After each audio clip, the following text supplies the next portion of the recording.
नमस्कार। अब जो बात करेंगे हम, ये भी एक विशेष और स्पेशल कानून है, सिविल कानून है, लेकिन इसके अंतर्गत भी बड़े विवाद हैं लोग, क्योंकि इसके अंतर्गत भी हिंदू विवाह अधिनियम, ठीक है ना? ये भी एक अपने आप में अजीब तरह का है।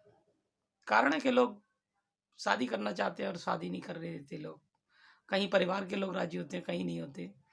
लेकिन जो हिंदू विवाह अधिनियम है, इसके अंतर्गत केवल हिंदुओं का ब्याह विवाह किया जा सकता है। इसके अंतर्गत कोई भी व्यक्ति दूसरे धर्म का है तो वो इसके अंतर्गत विवाह नहीं कर सकता।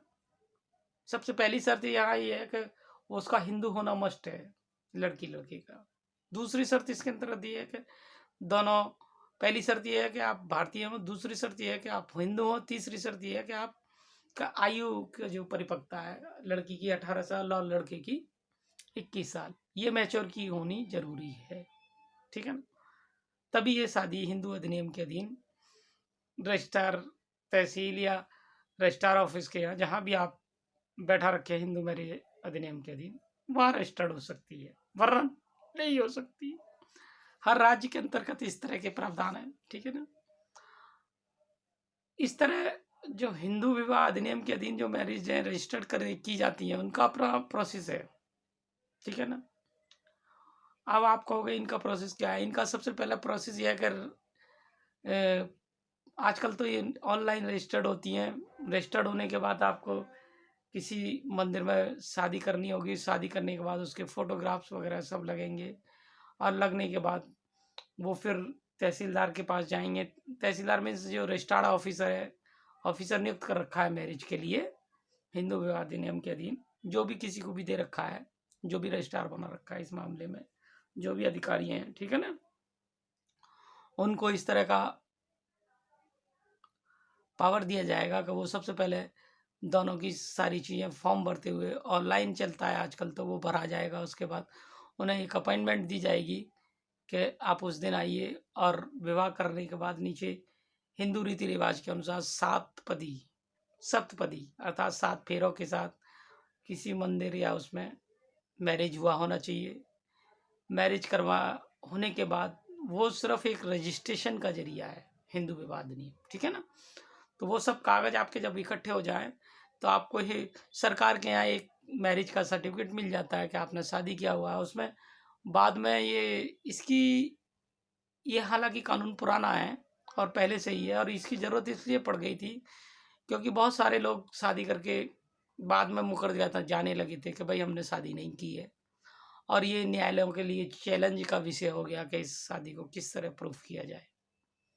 तो इस तरह की ये सामाजिक विषमताएं जब पैदा होने लगी तो सरकार के द्वारा इस तरह का कानून लाया गया, और जब कानून लाया गया तो वो कानून के अधीन बहुत सारे मामलों में आज रजिस्टर्ड किया जाता है, लेकिन किंतु आज भी बहुत सारे मामलों में रजिस्टर्ड नहीं करते लोग, और जिन्हें ज़रूरत होती है वो आज भी मैरिज रजिस्टर करते हैं, क्योंकि लोग जानते हैं बहुत सारी समस्या उत्पन्न होती है, क्योंकि लीगलिटी कानूनी लीगली इस तरह की है कि बड़ी विषमताएं खड़ी हो जाती है जब कोई आदमी ये कह देता है कि मैंने मैरिज नहीं की, और बाई चांस कोई मैरिज प्रूफ नहीं है।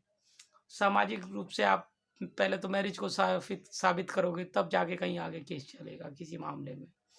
इसलिए ये इस अधिनियम की ज़रूरत पड़ी और उन्होंने इस तरह का कानून बना दिया, जहाँ हालांकि हमारे समाज में विवाह को लेके कभी इसी तरह की समस्याएं नहीं रही थी और ना ही हैं आज भी। बहुत सारी हिंदुओं में इस तरह की प्रॉब्लम्स नहीं है, लेकिन कुछ लोगों के द्वारा इस तरह की प्रॉब्लम क्रिएट करने के कारण ये सब लीगल दायरे में लानी पड़ी हैं, ठीक है ना?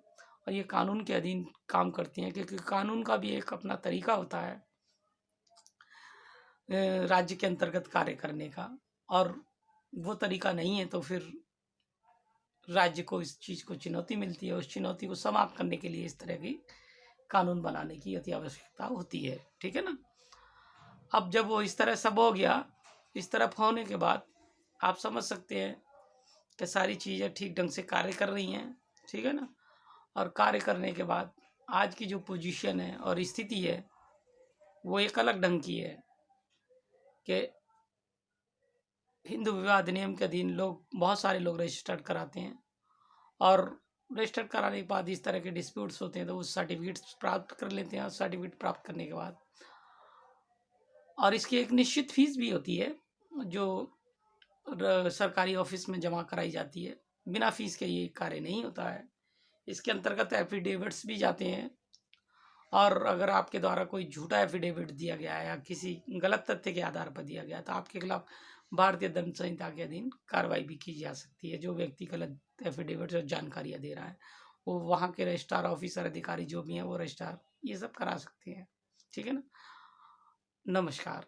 अब आगे बात करेंगे।